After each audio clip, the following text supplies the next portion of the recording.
Let's take a few minutes and discuss the changes in emphasis and philosophy that come with the move from ISO TS 16949 to the separate ISO 9001-2015 and IATF 16949 standards.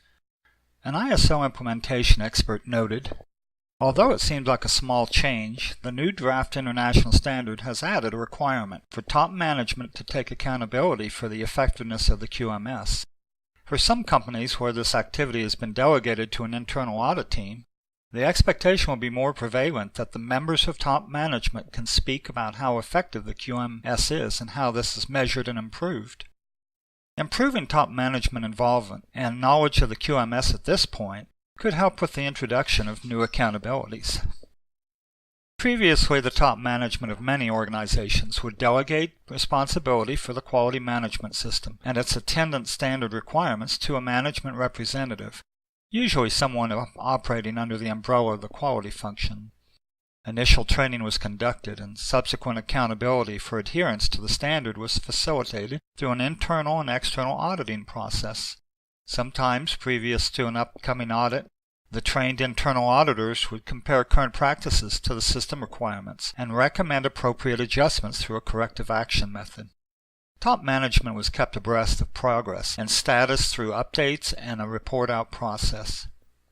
At external audit time, after the normal opening meeting, the company representative and the external auditor would work through the audit schedule, which did include a period of time with top management.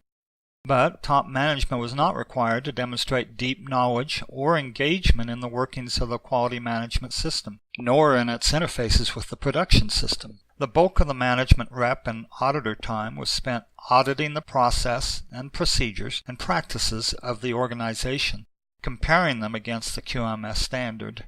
Under this system, most findings were noted as a surprise to top management, and appropriate action was given through action items and top-down accountability.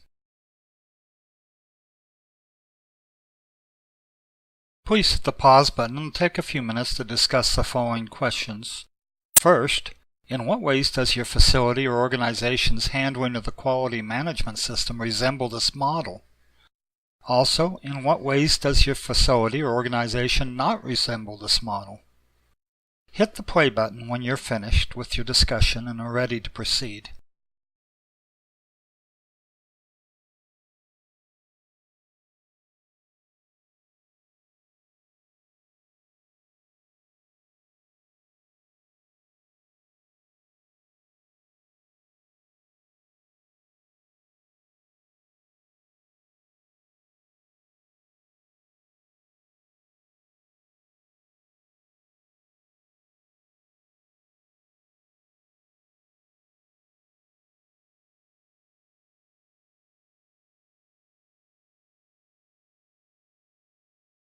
As we heard from the opening statement, there is a significant shift in the intent of both the ISO and IATF governing bodies as to the role that they feel that top management should play in how the respective standards exist and interact with the way that the organization functions.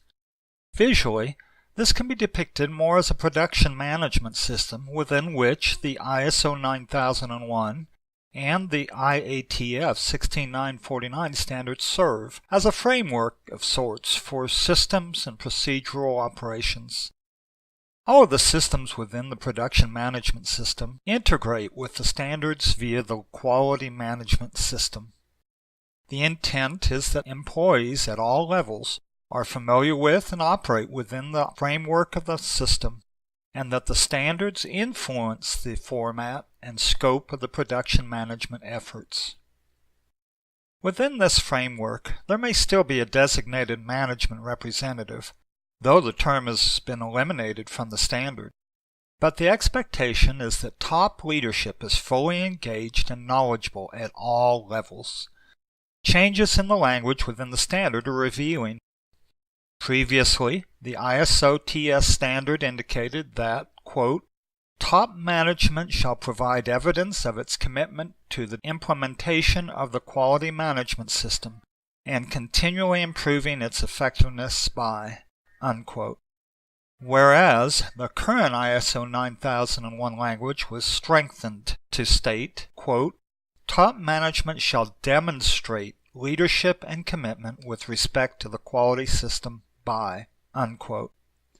It is also notable that the first leadership behavior identified for that requirement reads, quote, taking accountability for the effectiveness of the quality management system, unquote, and that there are now 10 key behaviors indicated that support that statement versus the previous 5.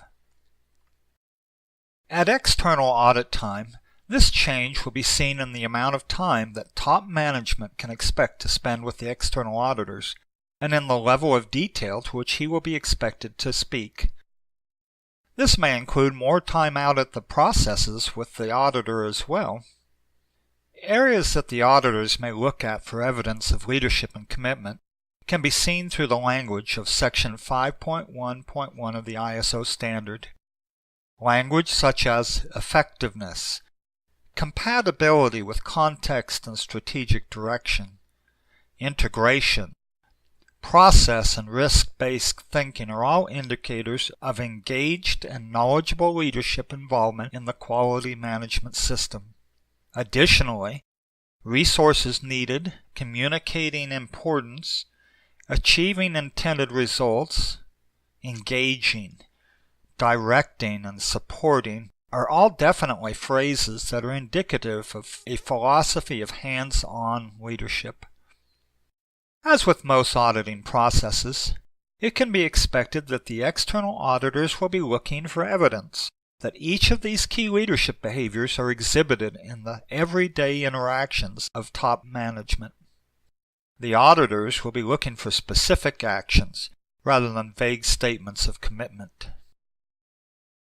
Please hit the pause button and discuss the following questions. What are the differences between the new standard and the old in relationship to top leadership engagement? How will it affect the way that your facility or organization operates within the ISO 9001 and the IATF 16949 frameworks?